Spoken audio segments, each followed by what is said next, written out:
মানুষ কতটা বিচিত্র হতে পারে। সব সময় স্বপ্ন দেখতে থাকে যে কাল আমি এটা করব, কাল আমি ওটা শুরু করব, কাল আমি ওটা সম্পন্ন করব। এই যে কাল শব্দটা, এই কাল অত্যন্ত বিচিত্র এক শব্দ। আমরা সবসময় এটাকে আসতে দেখতে পাই, কিন্তু এটা আসাতে বর্তমানে পরিণত হয়। আবার আজ নতুন কাল দেখতে পাই, তার জন্য অপেক্ষা করি যখন সেটা সামনে আসে বর্তমানে পরিণত হয়।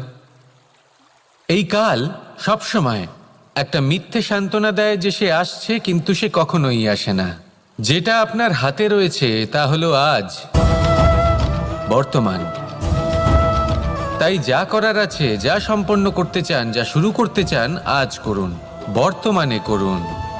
কারণ আজ আপনি যা করবেন সেটাই আপনার ভবিষ্যৎ নির্ধারিত করবে।